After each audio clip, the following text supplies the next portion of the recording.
On va simplement expliquer les faits, ce qui s'est passé, parce que contrairement à ce que j'ai pu entendre, ce n'est pas une simple embrouille de vestiaire.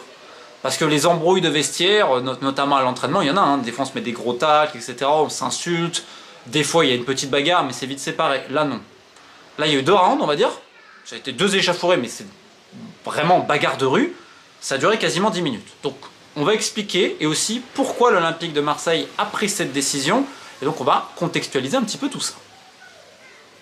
Donc pour commencer, il y a cette défaite à Rennes dans les dernières minutes, un match que Marseille aurait peut-être dû gagner, surtout en supériorité numérique, qui donc génère beaucoup de frustration, comme un air de déjà-vu. Et ça, le gardien, Rouli, commence à pester dans le vestiaire, en espagnol, à dire c'est pas possible en gros, c'est comme l'année dernière, bref, sur le manque d'envie de certains, sur en gros les erreurs du passé qui ne seraient pas apprises. Et dans sa diatribe, à un moment donné, avec Rose, ça commence à chauffer. Et Rouli va utiliser un vocabulaire très fleuri, on va dire ça comme ça, en espagnol, contre Jonathan Rowe. Donc évidemment, Rose ne laisse pas faire, Rabiot arrive, intervient, essaye de calmer un petit peu ça, non mais gros, tranquille, c'est bon et tout. Quand même surtout, voilà, sachant qu'on sait qu'il est assez proche de Rouli, ça fait partie un peu des cadres du vestiaire. Rowe n'accepte pas forcément ça, se sent peut-être un peu ostracisé, se lève, ça commence à avoir une altercation avec Rabiot, et là, Rabiot met la première. Bagarre qui s'ensuit, entre les deux, ils se sont séparés, et là c'est une vraie bagarre déjà, c'est pas on a tiré les cheveux, non, vraie bagarre. Sauf que dans le même temps, vous avez un jeune de l'Olympique de Marseille, Bacola, qui fait un malaise vagal. C'est-à-dire que les mecs se battent comme des chiffonniers, alors qu'à côté, il y a un de leurs jeunes coéquipiers qui a 16 ou 17 ans, qui fait un malaise.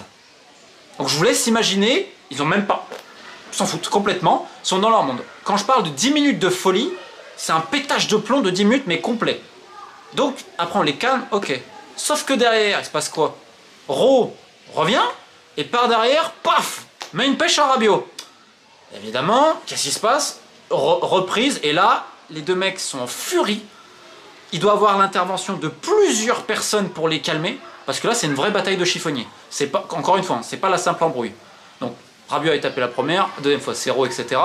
Donc, deuxième round, derrière, donc c'est la cacophonie, parce que vous avez évidemment le problème du jeune Bacola. Les deux personnes en ont strictement rien à cirer. Ensuite, Benassi arrive, directeur du foot, il va essayer de calmer, parler un peu. On demande à tout le monde de se calmer, Rabiot se calme pas, il refuse même de s'asseoir, etc. Les deux continuent à s'insulter même après, et à se menacer et tout. Donc, c'est vraiment parti complètement en cacahuète, surtout contre la situation de Bacola. Et il y a plein de gens à Rennes qui ont entendu, parce que déjà, je crois que le vestiaire extérieur à Rennes, il est quasiment adossé à la zone mixte. À un moment donné, la porte a été ouverte, parce qu'il y avait la sécurité qui a dû rentrer. Enfin, tout le monde était au courant que c'est parti dans des proportions difficilement imaginables. Donc c'est 10 minutes de folie. Est-ce que 10 minutes de folie, ça peut arriver, on peut péter des plombs, est-ce que ça vaut ça derrière? Ça, c'est une véritable question. Et c'est encore une fois, est-ce qu'on n'aurait pas dû faire un peu de la diplomatie? Le problème, c'est que les joueurs et leur entourage ne l'ont pas fait. Le plus ironique dans tout ça, c'est que ça part d'un joueur dont le club veut se séparer. Il cherche à le vendre. Jonathan Rowe, en gros, on se disait, bah, peut-être s'il fait une bonne performance et tout, ça va aider encore pour sa cote, parce qu'il y a des clubs un petit peu sur lui. Rabiot, alors là, on se dit, dans 2 semaines, on peut le sortir, vu les problèmes qu'il y avait eu. Parce que, encore une fois, je ne vais pas revenir sur le rôle de la maman, mais en tant que conseillère, elle s'est mise à dos beaucoup de clubs, parce qu'elle a demandé des choses qui étaient irréalistes. Des fois, on dit qu'elle parle un peu, prend un peu d'eau et tout. Ces dernières années, ça a été compliqué, on en avait parlé. Pourquoi il arrive à Marseille? C'est qu'à un moment donné, les négociations ont été avortées avec pas mal d'autres équipes. Il y aura toujours des intérêts pour Rabiot, parce que tu te dis, en plus, l'indemnité de transfert va pas être très chère. Mais en 2 semaines, est-ce qu'ils sont capables de le transférer? Sachant que ça a été très compliqué avant pour trouver un club. Donc s'il est là, en fin de mercato, tu fais quoi? Et comment tu le remplaces aussi? Donc là, c'est le flou artistique. Ce qui est certain, c'est qu'au club, tout le monde est triste, parce qu'en fait, on se dit, voilà, match, voilà, frustrant, on va dire ça comme ça. Marseille aurait dû... C'est la faute de Marseille, après, attention, hein, pas la faute de Rennes. Hein. Rennes a joué sa partition. Marseille peut s'en prendre qu'à lui-même. Mais après, pour 10 minutes de folie, tu pètes en l'air, tu ne prépares plein de choses. Et même si, comme je répète, l'investissement, voilà, sur la préparation, c'est peut-être pas celui l'année dernière, mais ça se réglait. Il n'y a aucun problème, il y a 2 herbes. Non, non, non, non, non. La décision, elle a été prise parce que surtout, il y a un silence radeau pendant 48 heures et que les mecs sont battus comme des chiffonniers sans rien respecter, pas même leur coéquipier derrière. En gros, il n'y a même pas un mot d'excuse.